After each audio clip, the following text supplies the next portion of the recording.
পাউরুটি গুলো পইসে গেছে, ফেলাই দি।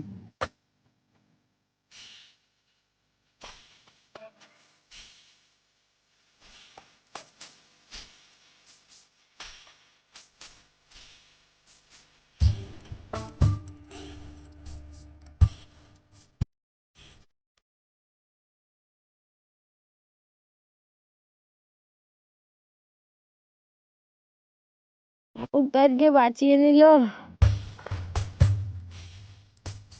কি কষ্ট বাচ্চাটির, নষ্ট খাবারই অমৃতের মতো খাচ্ছে।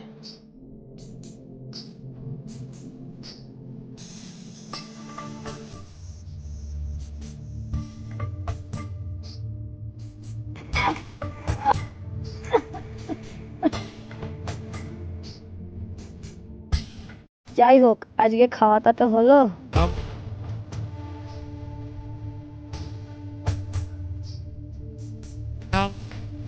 এবার একটু জিরিয়ে নিই।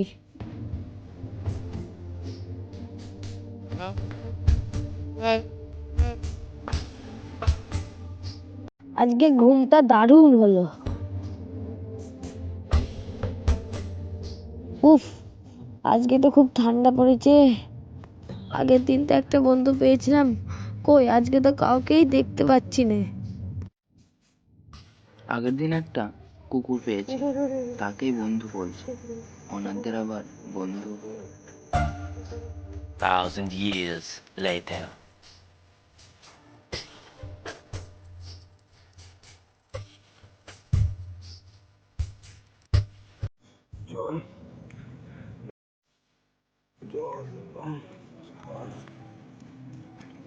বেচারাটার মনে হয় জল তেষ্টা পেয়েছে, যাই একটু জল দিয়ে আসি।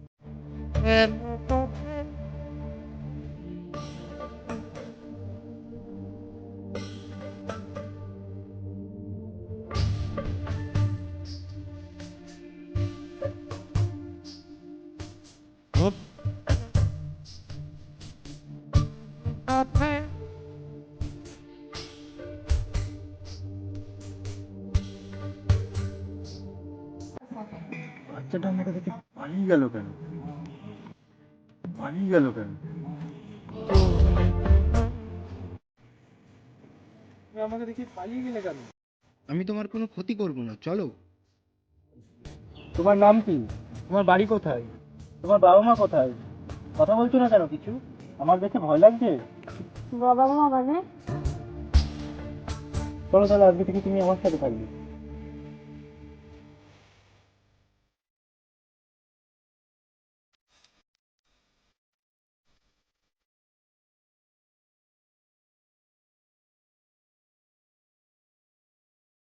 কি এটা? আসলে বাচ্চাটি একদম ছোট থেকেই মানব সমাজ থেকে অনেক দূরে ছিল। A few moments later. তুমি কোথায় গেছিলে? আমি তোমার জন্য বাড়িতে উপহার আনতে গিয়েছিলাম, ঠিক লাগলে পড়ো। কোথাও অনাথ বাচ্চা থাকলে তাদের কখনো খারাপ চোখে দেখবেন না, তাদেরকে সাহায্য করবেন। এগুলো কি করে হলো এই কাগজটা দিয়ে? ওই কাগজগুলো কোথায় কোথায় পড়ে পাওয়া যায়? এগুলো তো পড়ে পাওয়া যায় না, এগুলো ইনকাম করতে হয়। তাহলে আমরাও ইনকাম করবো। আমি তো আগে কাজ করেই খেতাম, আমাকে চুরির অপবাদে তাড়িয়ে দেওয়া হয়, তারপর আমি এখানে এসে অজ্ঞান হয়ে যাই। আমি তো ওখানে অজ্ঞান হয়ে পড়েছিলাম, তুমি না আসলে হয়তো অনাথ হয়ে পড়ে মরে থাকতাম। অনার্স মানে? তুমি এটা খেয়ে নাও। এই প্রথমবারই এই ছেলেটির সাথে তার দেখা হলো। যাই হোক, এই দুই অনাথদের মধ্যে একজন ভাই ও অপরজন দাদা পেল। ভিডিওটা যদি আপনাদের একটুও ভালো লেগে থাকে তাহলে একটা লাইক করবেন, আর আপনাদের বন্ধুদের মাঝে এই ভিডিওটা বেশি বেশি করে শেয়ার করে ছড়িয়ে দেবেন।